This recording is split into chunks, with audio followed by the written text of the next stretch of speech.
a thumbs up when you got it out. Okay. We're live. I'm alive.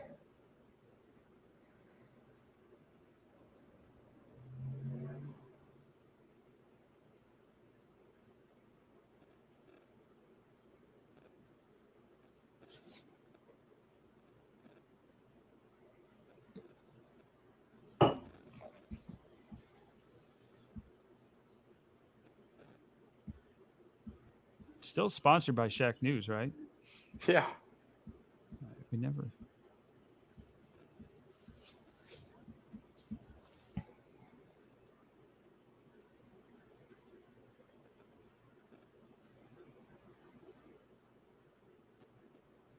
Ah, Jose's up to bat. Yes. I wish I could see this live.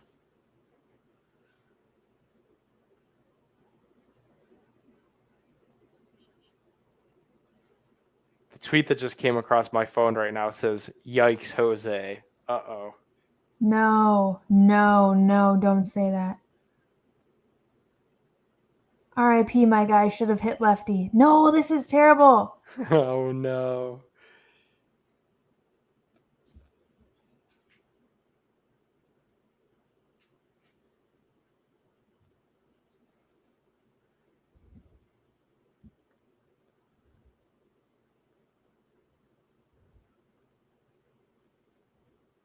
All right. I'm out.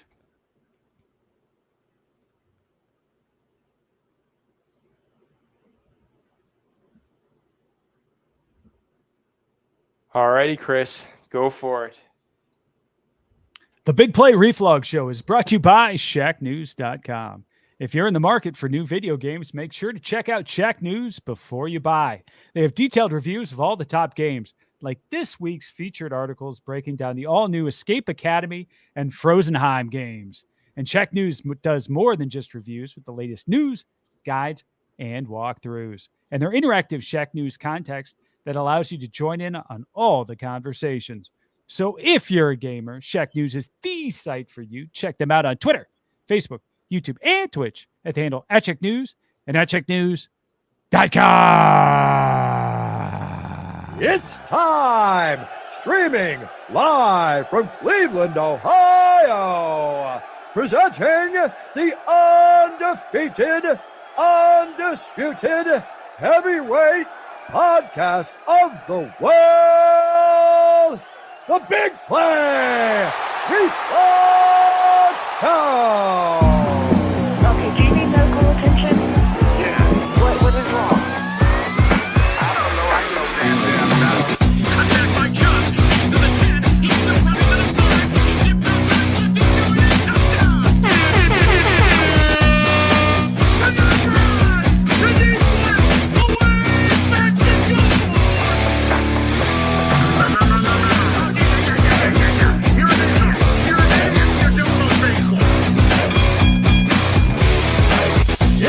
It's time! The Big Play!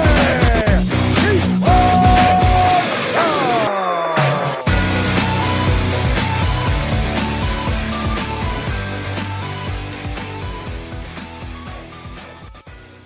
Welcome to the Big Play Reflog Show. I'm your host, Nick Padone, not Big Play Dave, hanging out with you guys today with my two favorite people, Chris McNeil and Gab Cruz. What's going on, guys?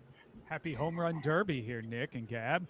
Yeah, I'm like popping in right now. It looks like Jose finished the first round with what, 17? Yeah, 17. Games. Yeah. So Juan Soto up people are next. saying 16. I don't know. Juan Soto up next, so we'll keep you guys covered. Nobody covers Home Run Derby like us. Yeah, we got some comments rolling in on the YouTube machine. What's up, everybody out there? 16, Johnny okay. Boyd saying that he had 16 in the first round. So we'll see. We'll see what Juan Soto does next. So today on the show, we're going to be talking MLB All-Star Game. Obviously, Jose Ramirez is kicking that off for us tonight with the Home Run Derby. Then we got the All-Star Game tomorrow. We're going to be talking some Browns naturally. We're going to bring on our featured guest, and it's Coach CJ Edwards. And after that, we're going to get into the biggest night in Cleveland sports, You guys know it. Chris, what is it? The third annual now, people. Third annual. It's crazy. Flogsy Awards. Yeah, The we're gonna be Flogsies. awarding the best in Cleveland tonight. So stick around for that one at the end of the show. Gosh, a July tradition unlike any other. Tonight it falls on a home run derby. So let's get into it with some Cleveland headlines. What do you guys say? Let's do it. Let's get it. All right, Cleveland headlines.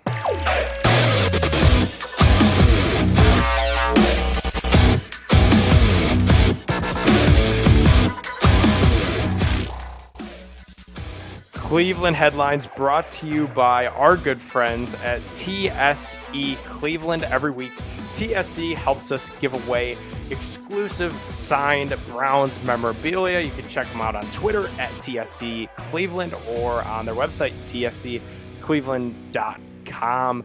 This week, we're giving away highly coveted item here, a signed 16x20 Clay Matthews Jr. poster. This is a great item. And the winner is on Twitter there when I retweeted it. That looks like a fine item. I'll tell you what, we give away a lot of stuff, and this is one of those things that I'm like, wow, that one really caught my eye. And 'tis the season, right, Chris? I mean, we got Hall of Fame game coming up in a couple weeks. Just get them in. Get them in. Put Clay in. For God's sakes, Clay Matthews needs to be in that Hall of Fame. There should not be a Hall of Fame without Clay Matthews. Put them in there. Without further ado, the winner of the signed Clay Matthews poster is at R and Rose, Randy Rose on Twitter. Congratulations. You just won yourself a signed Clay Matthews poster. Good stuff. All righty, let's get into some of these Cleveland headlines here. The first one is from Matt Collig, putting out there, good luck to Mr. Lapper in tonight's MLB home run derby. Jose Ramirez, we just saw him have 16 in that first round. How nice is it to finally see Jose, regardless of what happens tonight, getting some national attention, because they've said that he's had this opportunity before and that he's turned it down. It's nice to see Jose in the spotlight. It's kind of funny for a guy who wears a picture of himself on a necklace on a chain around his neck that he's turned down national attention, seeking things in the past. And now we do see him on that stage, and it's great to see it. He's a fun guy. Everybody in Cleveland loves this guy. He's just one of us. He seems to just have so much fun playing the game. He's obviously been hugely productive on the field, especially at the first part of this season when we've talked about this stat on the show where he was accounting for 30% of our runs and 30% of our production, which is just incredible. But now to see him getting that national attention, he so deserves. That's well warranted and good to see. Good to see. I always love that for Cleveland guys and especially for him. Gab, how cool is it for you? Because obviously you bring a different perspective to this, just being at the ballpark, almost every night and, really getting to be up close with Jose. How cool is it for you to see Jose, doing the MLB home run derby tonight, then All-Star game tomorrow? It's going to be a hectic week for the guy, but it's got to be pretty cool. I think it's cool. I wonder what made him change his mind or turn a corner to be relaxed enough to do it. I think part of it is that he is now the face of our organization. Yeah. And, he signed that contract. He probably had a huge weight off of his shoulder. And I almost feel like he was a little more relaxed and was like, you know what? I'm going to do the home run derby. You know what I mean? Because you're right. It is ironic that he'll wear the chain of himself, but it is true. He really is just not into media attention or trying to get interviewed. Actually, at the ballpark, sometimes we try not to do him as our player to watch pregame, a whole spiel on, he's had this kind of streak going and he's leading Major League Baseball in extra base hits. And I try not to pick him. We do that on purpose because we can tell he does not like it. So it's kind of exciting to see that he is relaxed enough to go for it. It sounds like he didn't have the strongest start, or maybe the pitcher was a little shaky in the beginning, or so I've read on Twitter so far, but still happy for the guy and pretty pumped. Like you said, it's nice to see him get that national attention just because he's such an amazing player. Yeah, and that's for anything, any event. Every year I love when me, Chris, and Dave sit here and just crap all over the Pro Bowl, but it is still cool just when you're, when your team's guys get in there, to the Pro Bowl. Same with the NBA. This year the Cavs won the skills challenge, and I don't think that changed the national perspective on the Cavs, but it was just it was cool to get in the spotlight for a second. So good stuff. Good stuff with Jose. Then that's our second headline. It was short lived. It looks like he's done. Yeah, I Dang it. saw that. What did Juan get? 18. It looks like. Dang. Wow, so small margin of victory, man. Yeah. That's frustrating. He might be. What if he's got to do it again one day? Yeah, no doubt. No doubt. He was right there. I mean, just the smallest of margins. So good stuff, man. He would have had a rough path. I was looking at it today. Like, he would have had to go against Juan Soto, and then like had he made it to the final, like Pete Alonso was on his side. So man, it was a hectic path. I would have liked to for have seen him. him make it out of the first round, though. hey, to be the best, you have to beat the best. We Yeah. know he's got the potential to do it. I mean, there's no doubt about it. I would Yeah. have seen him as a dark horse. What was he, a 6th seed or something? Yeah, It's all based upon how many home runs they hit early in the season. But I could have definitely seen him making some noise. And if he comes back and does it again, I could see him being a little bit more relaxed to your point there, Gab, and just mashing. So Well, that's great. He leads the American League in doubles, so and you maybe that's just his thing. yeah, for The real. doubles competition. Nothing wrong with that. Speaking of that, with him leading the AL in doubles, are you guys worried at all? Do you guys subscribe to the belief that this could like mess up Jose's swing? Because you see some of that negativity and stuff out there, like, oh, I don't want my favorite players in the home run derby because it might change their approach for the rest of the year. I think Jose has been in this league for long enough that I don't think that's gonna happen.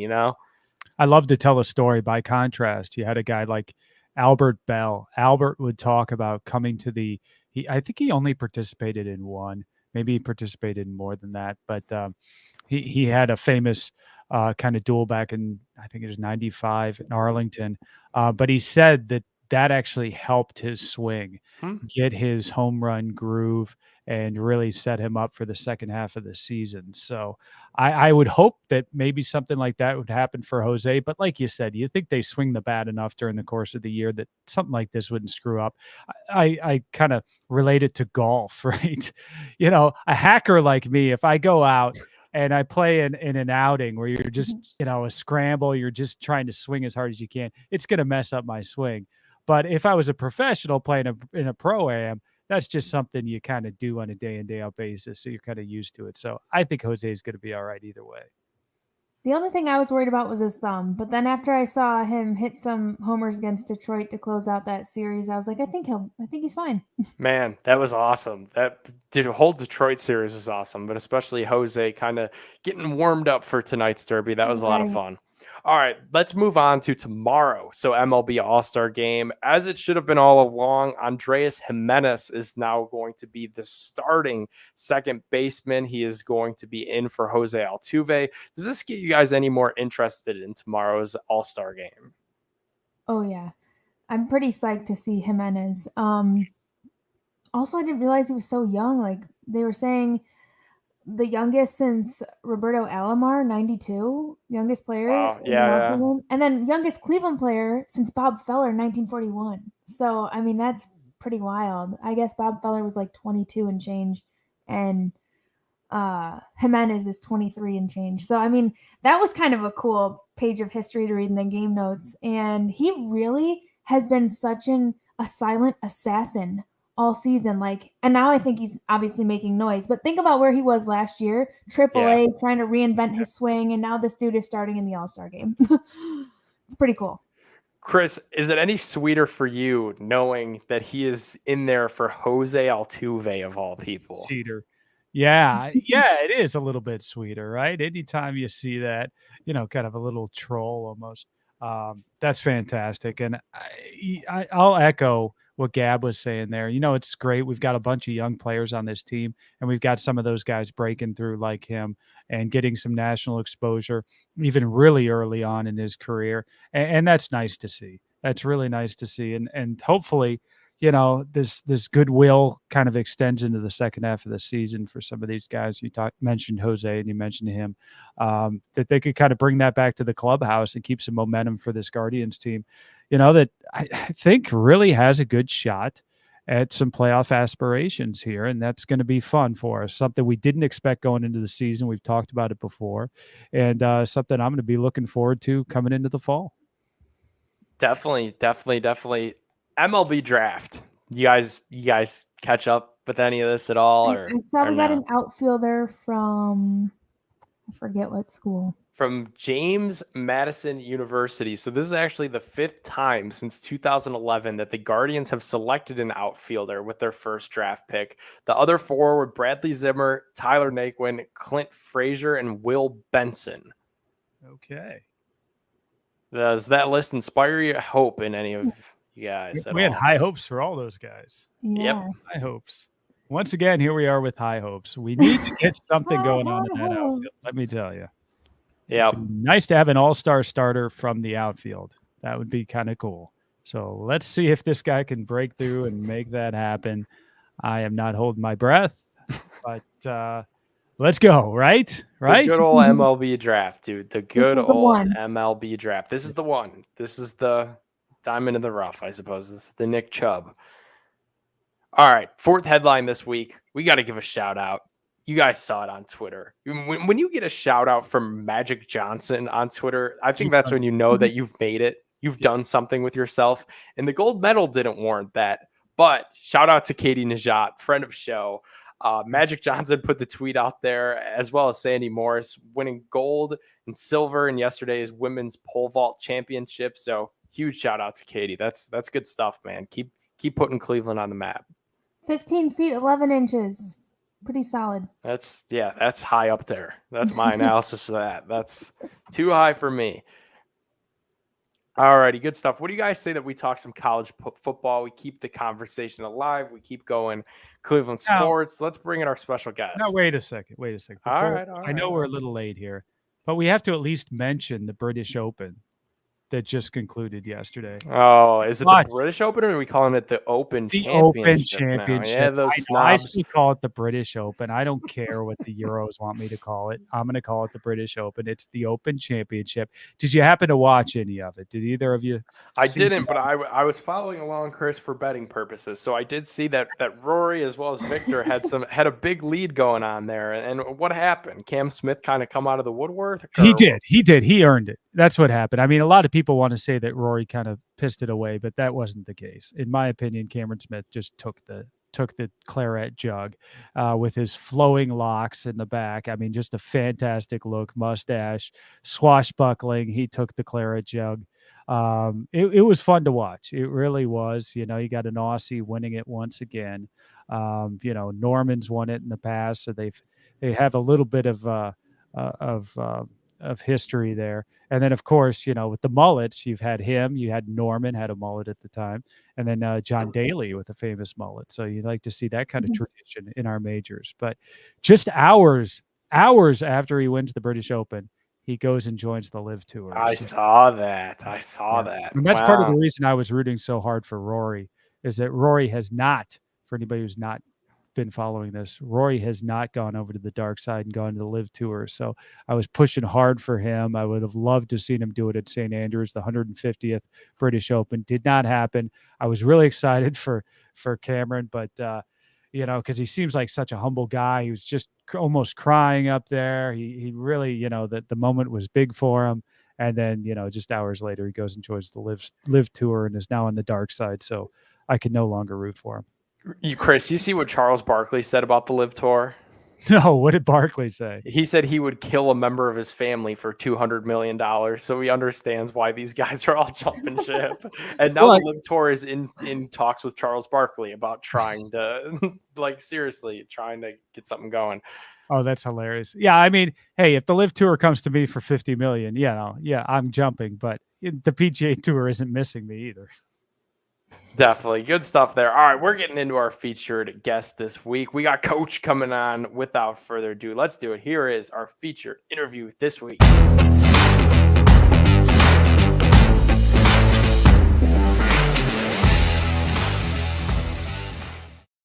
All righty. What's up, guys? Here he is on the Labatt line.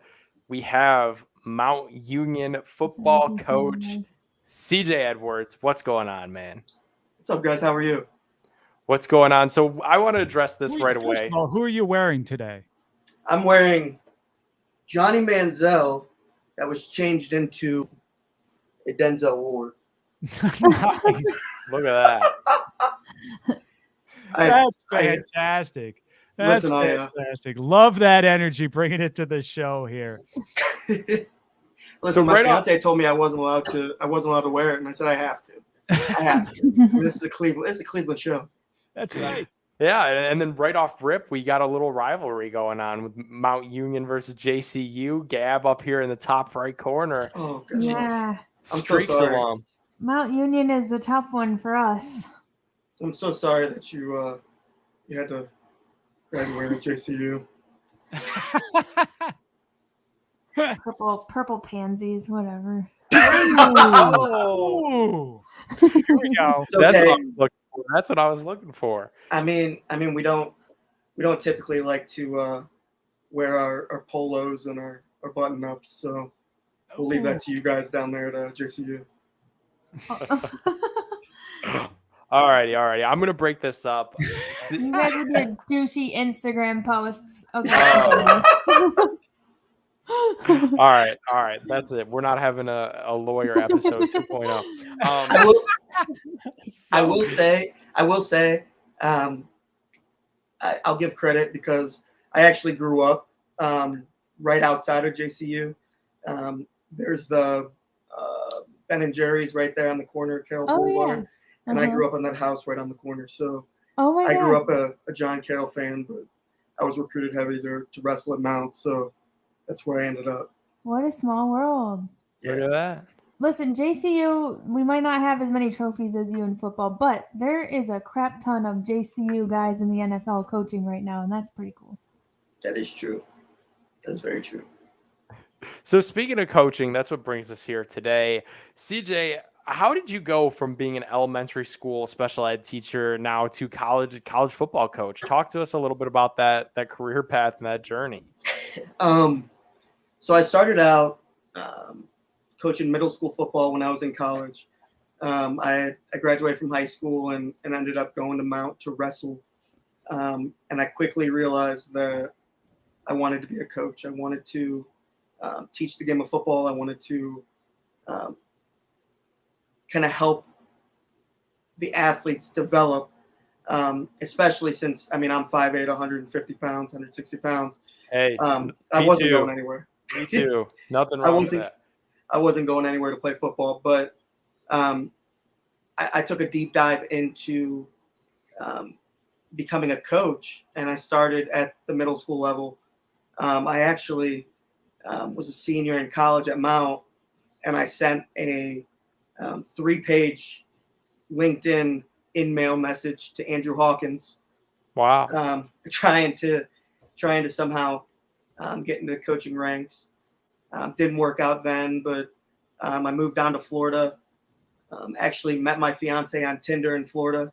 She's the athlete of the family. So when I always say that if we have D1 babies, it's because of her. She played soccer at Florida State and USF. Tinder was your dating app of choice, huh? That's Back awesome. in the day. Wow. Yeah. Yeah. Huh. I've never known anybody who's seen Tinder all the way through to actually. Oh, I know bonafide I know relationship. 2 people. Really? Yeah, Tinder was pretty respectable at one point in time. Is it not now? I don't know. I feel like there's more out there that are like more. I don't know. Tinder, not yet a sponsor, by the way. So I don't even know what, like, there's a what's the newest one? You should know this, right? You should know the answer to this. You're in a don't. committed relationship, right? I am. I'm in a committed relationship, so I don't know the answer to this. I'm saving you here. But There- no, there's actually, it was just going to be a. Yeah, there's Bumble. Ask Gab. Gab, you know them all. Come on. What do you got? Yeah, I get the notifications on the Instagram, and it's like I don't know how they know my life, but they're like, "Hey." Hinge. That's what I was trying to think of. That's the one that I see a lot on like TikTok and things like that. Mhm. Hinge. I don't know anything about it or how it works, or it seems weird. damn right but- you don't. Stick to that story. You're going to go far. But no, she was in nursing school and I was teaching in Florida, and I was gonna be a distraction and 3.5 years later, she moved 1,000 miles away to work at the Cleveland Clinic, and then she transferred to Rainbows, and we've been here ever since. When we got back up to Ohio, the DC that I had when I was in high school became a head football coach, and he offered me a coaching job. I took it, and I became the defensive back coach, the receiver coach, and then a passing game coordinator and the defensive coordinator my last year. And I started a trek of I was really getting burned out of teaching. I love the profession. Don't get me wrong. I love working with the kids. I love special ed, and I loved all my kids. But there were some situations that happened that were out of my control, and I'm fortunate that I'm in the position that I'm in now, coaching. But I sent 100 emails, just basically leading with, it only takes one yes. And I sent LinkedIn messages. I sent Twitter messages. I reached out to everybody. And in March, DJ Bolden at Lake Erie College contacted me while I was teaching a class and basically said, hey, like, I love your passion. I love your energy. I love your enthusiasm. We ended up talking for about an hour and a half, and he said, hey, like, I have a running back coaching job for you. It's yours if you want it. It's $10,000, but it's yours. Wow. And so I took a $30,000 pay cut to go to Lake Erie. But I will say that I've told everybody this. I've never been more happy in a profession than coaching football all day, 24/7. I love the kids. I love being able to see them kind of grow through the academic side and grow as a person, and then see them develop and grow in the game of football as well. And I trekked through camp season all summer long. We went to Youngstown, we went to Kent, we went to Akron. Yeah. And I actually went on my own to the University of Toledo because Coach Vince Karras was actually the head coach at Mount when I was in school. He was up there at Toledo, and I built a connection with him. And when I got there, I talked to him. He introduced me to Jeff Dart at Mount Union, and he said, hey, well, our running back coach just took a graduate assistant job at Wisconsin. We have an open running back position. It's yours if you want it. And Fabulous. That's kind of where I'm at now. How would you describe your coaching philosophy, your coaching style? What does that look like? What kind of sets you apart? I like to build a relationship and a rapport with my athletes. I think that's the biggest thing for me is it's the same thing with teaching in elementary school. If the kids know you care, they'll do anything for you. But if they know you're half-assing it, excuse my language, or you're giving them you're not giving them your full you, they're not going to buy in because they're going to read right through you.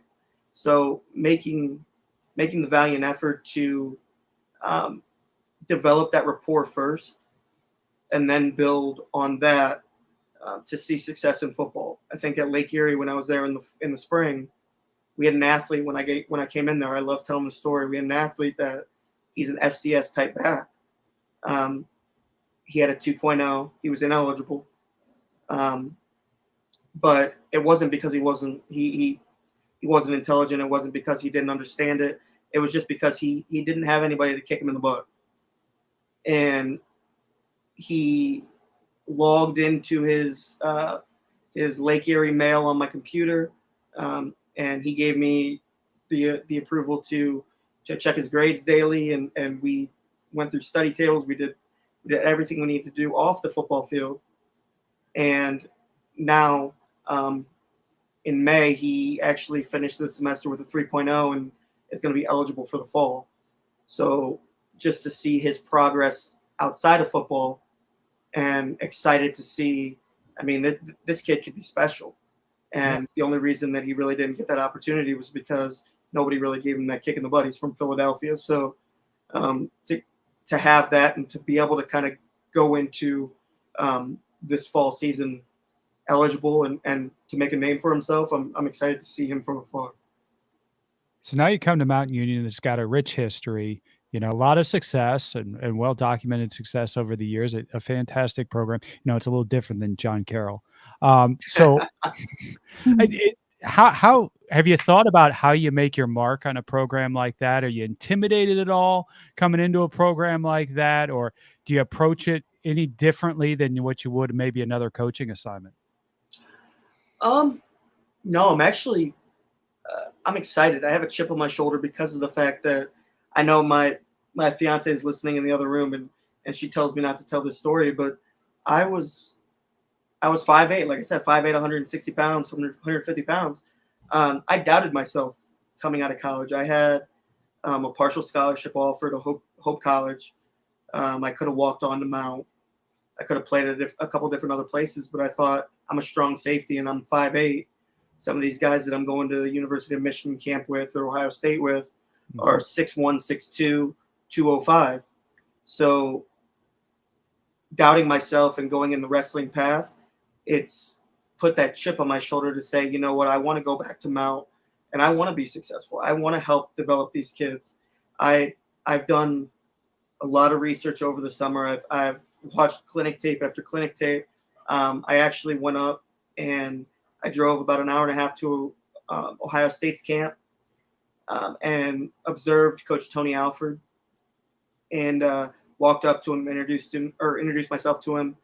And he said, hey, come back tomorrow and I'll let you watch some film with the #1 recruit in the nation in 2025 class, and I'll let you go through the private workout. I said, well, I'm broke as hell right now, but I'll find a way.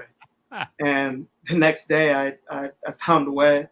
I brought Victoria up there actually with me, and we sat in there. I built a relationship with him, and we text every day almost. So just to kind of see him build that rapport and that relationship with athletes. I mean, the last poll that was put out, I forget what Twitter it was, but one of the college football polls, he was the #1 running back coach in the country. So just to learn from him and to grow from him. Another one is the running back coach from Oregon, Carlos Lachlan. He texts me every morning, an inspirational text, and keeps me driving forward to make sure that I'm doing everything that I need to do to be successful. Another one is obviously one that's very close to home is Coach Joe Moorhead at Akron. We went up to one of the Akron spring ball practices, and we watched and I observed, and we watched film a little bit. I hand delivered a letter just thanking him for kind of giving me the opportunity to watch and to observe and to kind of learn more from them. And from that and Tinder and Twitter, I know, got Tinder stuck in my head now. Yeah, it is. That and Twitter, we developed a relationship, and he's been one of the he was actually one of the driving forces of me kind of making that jump from Lake Erie to Mount. Obviously, I was only at Lake Erie for 3 months. So to make that shift, it was hard. It was hard to leave the guys that I worked with in spring ball. It was hard to kind of make that transition before I actually had a full season. But being able to go to Mount, being able to kind of have some financial stability for my family, because my fiance suffers from epilepsy. Last week, she was in the hospital for 5 days as they induced a seizure to try to identify what caused it, what has caused it. 3 months into our relationship, back after Tinder, she had a seizure on top of me, and they could never figure out what caused it. And then last year, in February, after we both tested positive for COVID, she had another seizure, and we were at the Cleveland Clinic for about 12 days, and there was no answers, there was no data, there was no documentation. So this last week, I posted on my Twitter, they're like, hey, we're going to be in the hospital. She's trying to identify this, and this. And luckily, they put her on a sleep deprivation plan for 46 hours. And around 2:30 in the morning on Thursday, she had a seizure and it was caught. And we identified kind of where it was at and things like that. But she's the person that I work for and that I continue to push myself for every day. I mean, it's that simple. I don't think I'd be where I am today or be able to kind of pick myself up after kind of going through some battles in my previous occupation without her. That's fantastic. That's fantastic. Very inspirational. Hey, you know, some of the I went to Miami where you got the cradle of coaches, right? You guys at Mount Union with your position coaches have kind of the same thing right now. The Eagles head coach, Iowa State's head coach, Matt Campbell, both position coaches at Mount Union. What kind of aspirations do you have? Do you see yourself as a head coach someday? Yeah. I mean, that's the goal. I kind of look at it every day.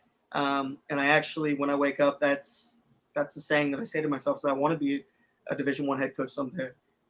Obviously, working in the NFL would be awesome. I mean, I love my Browns, don't get me wrong. And I applied for the Bill Walsh Minority Fellowship. But I think my true passion, and we were talking about this yesterday, my true passion is college football because you're working to not only develop those athletes on the field, but also in the classroom, also in life. You're helping them find the path that they want to take, and you're really doing that and driving that. And honestly, you're not really driving it. You're instructing it and then setting them off on their way, and hoping that they kind of follow the mindset and the morals and the values that you've set for them, and they've set for themselves. So I think that looking at the coaching tree, I mean, you have some incredible coaches. You have Coach Larry Karras, okay, who's still around the program today, is arguably one of the best college football coaches of all time. Mm-hmm. You got Coach Vince Karras, who's now the defensive coordinator at Toledo. Like you said, Matt Campbell, who, I mean, if I embodied anybody, I think just kind of looking at last year, the viral video of him on senior day with his guys, I feel like that's the emotional side of it that you would get from me, because when you're when you recruit guys, it's not a sales pitch. It's not, and if it is a sales pitch, you're doing it for the wrong reasons. When you recruit guys, you want to see them succeed in all aspects of life. And I took this from Coach Alford. Back in the day, before there was cars, there were stagecoaches, which took you from point A to point B. Well, if you take off that stage, now you just have a coach, and you're a coach. So you're going to take that athlete from point A to point B, wherever it is that they want to go. If they want to go to the NFL, you're going to coach them as hard as you can to get them to the point B that they want to get to. If they want to be an agent or a coach, or if they want to go outside of football, you want to do everything in your power to make sure that they're successful in whatever dreams they have and aspirations they have in life. And that's something that I've embodied from just kind of from afar from some of the greats at Mount Union, but I'm excited to kind of get that up close and personal look at it. Okay, and what's your prediction for the Browns this year? What do you think our Brownies are going to do? We've got, a tumultuous off season. We've got a lot going on in the background. You coach running backs. You see the stable that we've got at running back. That's got to just make you totally excited for the season. What do you think? What are your thoughts on the Browns? I think just utilizing a little bit of 20 personnel and really incorporating Nick Chubb and Kareem at the same time. Yes. Utilizing them to kind of spread out the offense. And I mean, you saw last year, before last year, nobody thought Nick Chubb could catch the ball out of the backfield. And then he made a couple phenomenal plays catching the ball out of the backfield. Kareem Hunt can do it all. I think that, I mean, I'll be honest with you, with some of my backs in spring ball, a lot of our film study was some of the Browns offense with Nick Chubb running wide zone, running inside zone, running counter. going back and forth between a gap scheme and a zone scheme, and just the tracks that they take, what their vision is, what they're reading, and from that, I feel like if we can utilize those two, and then you have a standout year from guys like Harrison Bryant or Njoku, it could be special because you have almost like you look at a couple years ago. I mean, everybody on here will laugh at me, but I was in tears when we beat the Steelers in the first round of the playoffs. I mean, or when we beat the Steelers to get to the playoffs, and then beat them in the first round of the playoffs. I mean, I had some water in my eyes. I don't know what was going on. Yeah, we all were. All Browns fans should have been in tears after that one. It'd been so long coming. So you've never seen the playoffs probably in your lifetime. No, because 2000. I was born in 1994. Okay. Actually, I saw the 2001 with Kelly Holcomb. Oh yeah, we should have won that one too. Yeah, Northcutt. I know. Drives me nuts to this day. Good stuff, CJ. Thanks so much for hopping on the show, man. Where can everybody go follow you and keep up with your coaching journey here? Hey, you can go follow me at Coach Edwards 28 on Twitter. I actually have a TikTok as well.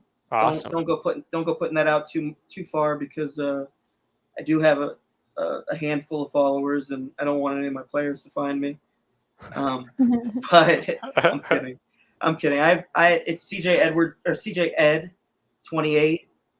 Try to get me to 17,000 followers. I'm at 16.9 right now. So, but I'm excited for the football season. I appreciate you guys having me on here.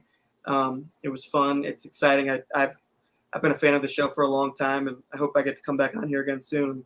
Yeah. And maybe we can collab on something when I get a head coaching job. We can have a weekly show. Yeah, absolutely. Coach's Corner with Coach CJ. I like the sound of that, man. Good stuff. Congratulations, CJ. Congrats on all your hard work paying off. And I think it means a lot when you have coaches who care because you're really such an advocate and a leader for them too. So keep it up. I appreciate that, Gabe. Definitely. Thanks a bunch, CJ. And we'll, like we said, man, we'll keep in touch. Thanks for hopping on. Thanks guys. See ya. CJ Fabulous Edwards, energy. Good stuff. Fabulous energy. I love that. I love a Yeah. guy who comes on very passionate about what he does, passionate about his kids, passionate about his school there, passionate about the Browns. That's good stuff, Nick. We need more coaches and teachers like that. It's demanding, but yeah. Inspirational stuff. Great. You know what stuff also there. inspires me? The The Flogsy Awards. Come on. Let's recognize excellence in Cleveland sports, shall we? Let's do it. Here it is, the 2023 Flogsies. Alrighty, if you are new to the show, no music for this. We have no music for this. No music, no intro. We're just fantastic. We're just going for it.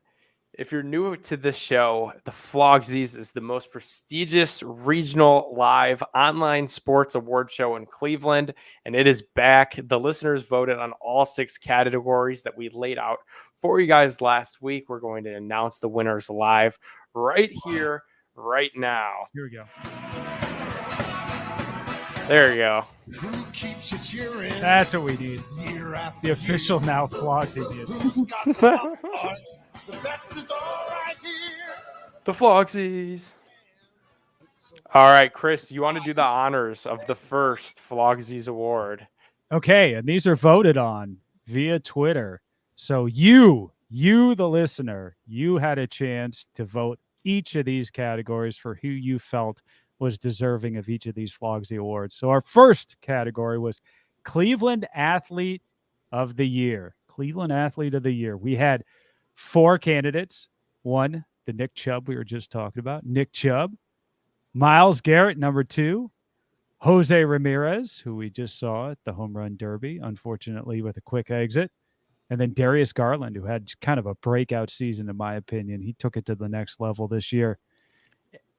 Do we have a drum roll here, Nick? We don't. The Flogsy goes to, with 35% of the vote, Jose Ramirez. Wow. Jose Ramirez is your Cleveland Athlete of the Year. Nick Chubb checked in at second with 24%. Garland had 23%. Myles Garrett checked in dead last in this one, 18%. So it was a tough race. That's a tight one this year. Yeah, that's a tough one. Shout out to J-Ram, man. Taking it home. Very deserving. Good That'll make him stuff. feel better. I'm sure somebody's telling him right now, hey, I know Don't worry, guys. I'll let him know. you went out early All here, right. but you won yourself a Yeah, flog. there we go. Flogsy goes to Jose Ramirez. All right, Gab, do you want to do the Rookie of the Year? Sure. Rookie of the Year. Our finalists were JOK, Greg Newsome, Evan Mobley, and Stephen Kwan.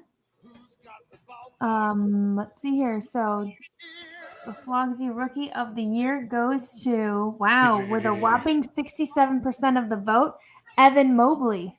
Runaway. Yeah. Wow. Deserving. Yeah, very Deserving. deserving. Yeah, that should. one made sense. Yeah. I mean, you got to give it to Mobley, right? Yeah. Yeah. He was fantastic. It's just so much fun to see that guy on the court too, working it inside, working it outside. Kind of the new age of player these days where they're tall and they can shoot from anywhere and still get it done inside. It's fun to watch. I'm really excited to watch this guy in the years to come. Yeah, I'm excited to see what year 2 has in store for him, so it's going to be good. It's going to be good. Evan Mobley is your Flogsy Rookie of the Year. Nick, do we have any chance of having the Mobley brothers together at any point? Oh, yeah. You think that's going to happen? We're going to see Is he going that. to be on the team? On the squad? I think he's going to be on the squad in some capacity. I don't know if it's going to be one of the two-way deals, but I mean, he made an impact in the summer league, and take that with a grain of salt. But I liked what I saw. I mean, he's definitely a little smaller in stature, but yeah, I think that he's going to play a little bit. You know who loves the summer league, which is Who? amazing. Sorry about the aside here, but my kids will watch summer league. I cannot get them to sit down and watch a full Guardians game with me.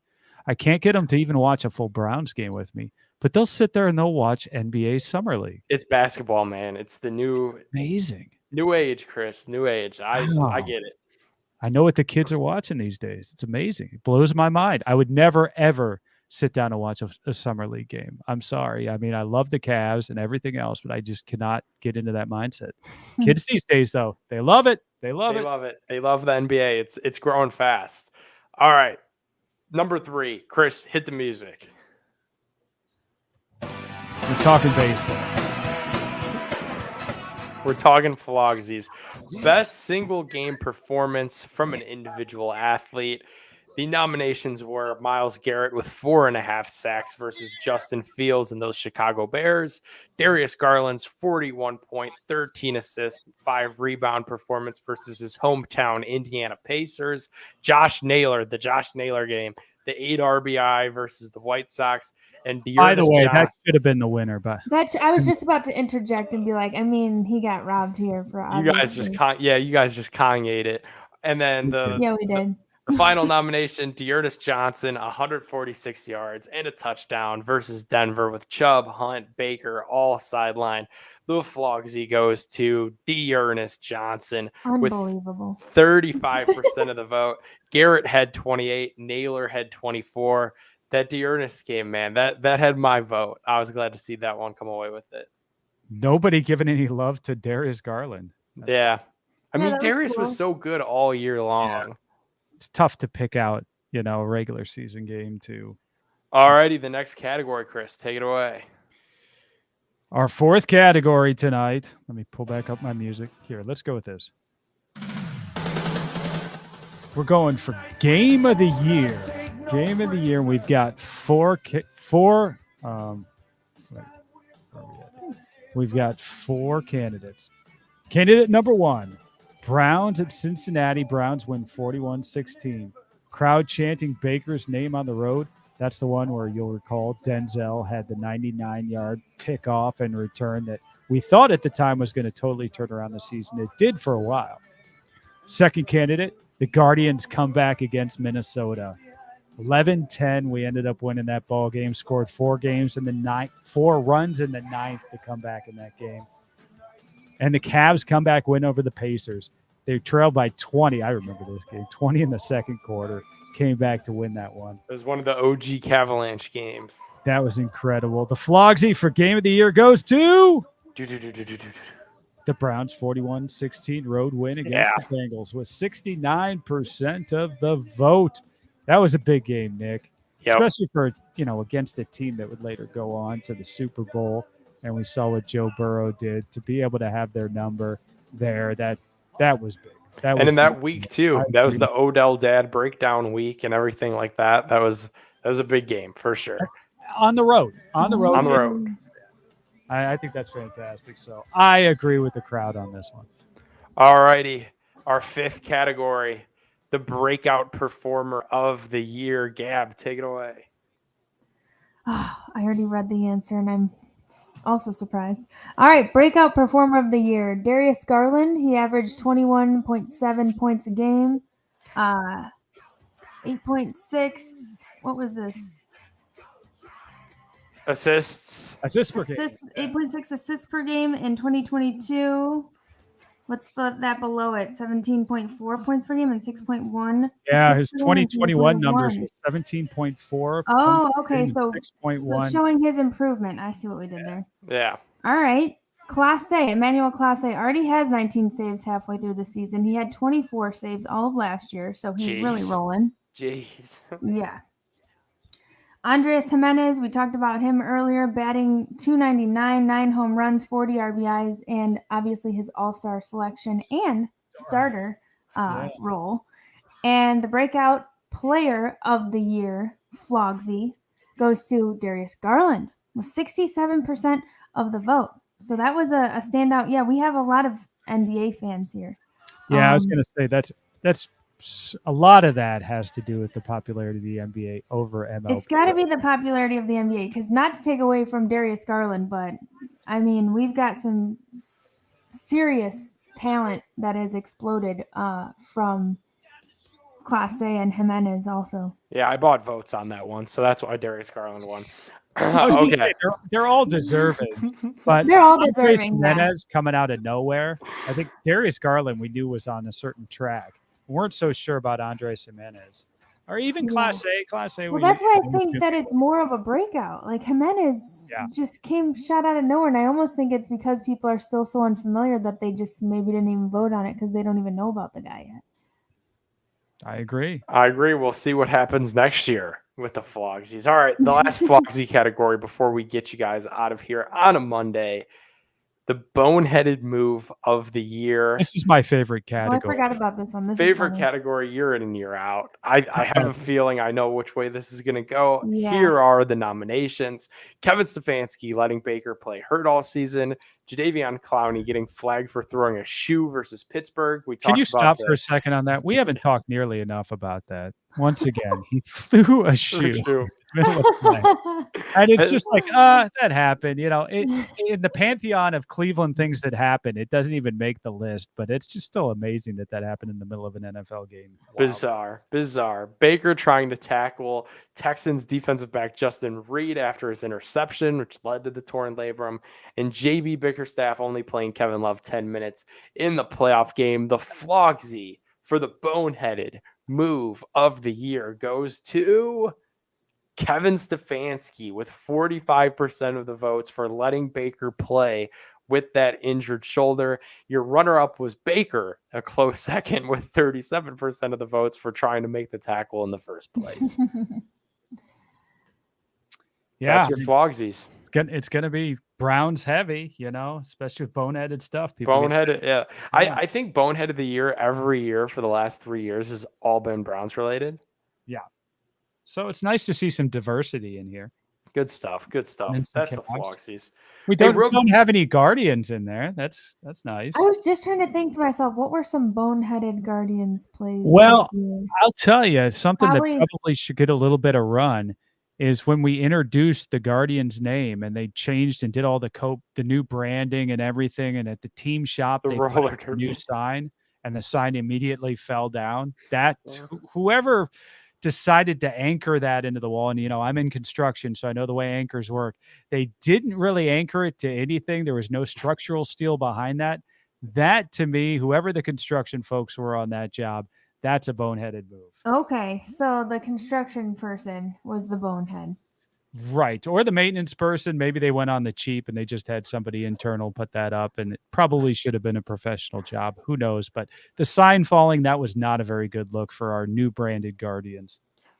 What do you guys think of these new Cavs uniforms today? Completely off topic, Basic. completely not. Too basic, in my opinion.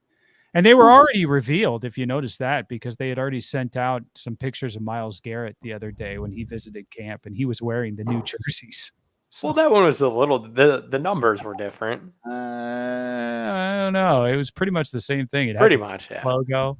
It had everything. I mean, it was kind of a soft open for those new uniforms. I don't know. I thought they were pretty basic, but maybe that's by design. Maybe they wanted to go back to the basics for right now. As the Cavs get better, maybe we add a little bit more flair as we get better, as a better team. I don't know, but they're fine. Whatever. Just go play basketball. I saw like a lot of mock 50 jerseys different that I liked jerseys better. anyway. What were you gonna say, Gab? I was just saying, I saw a lot of like mock jerseys that I liked better on Twitter. People I were, agree with when Gab. Yeah. people- it was kind of like when the Guardians came out with their stuff. It was like medium, and then people were like on Twitter doing their own thing, and you're like, oh, that's cool, that's cool. That's kind of how I felt about the Cavs jerseys too. Yeah, I like the Cavs jerseys. I like everything the Cavs do, though. I think they've got some strong branding, and I think that's what the jerseys like reflect. Is it's just simple, it's basic. It's the C, it's the V with the basketball going in, like just stuff people know. They kept to it, so I'm a fan of it. Alrighty, good stuff. You guys have any thoughts before we get out of here? I don't think so. Wow. Other than I'll We tell you, covered it all.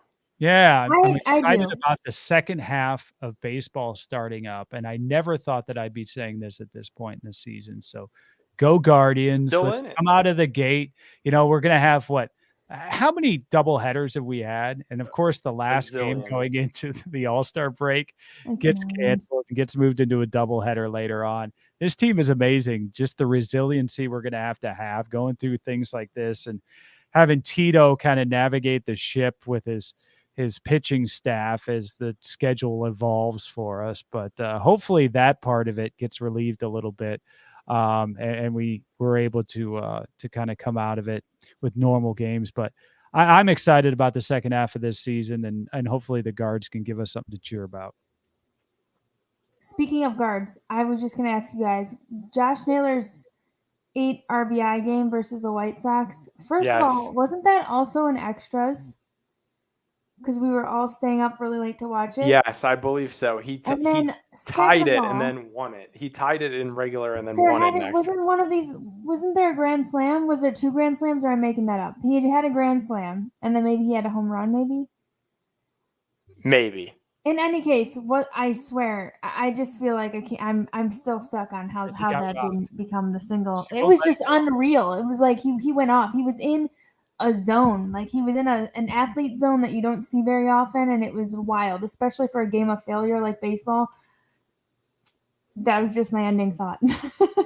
I love it. Shout out Josh Naylor. Guys, electric. Absolutely electric factory. All right. Good stuff. Thanks, everybody, for watching Big Play Reflog. Go check out Shack News, shacknews.com. Go drink some Labatt, wear some GV, get your Browns merch from TSE Cleveland, and check out for those weekly giveaways. We will see y'all next week. Peace. It's time! Streaming live from Cleveland, Ohio! Presenting the undefeated, undisputed heavyweight podcast of the world, The Big Play Reflog Show!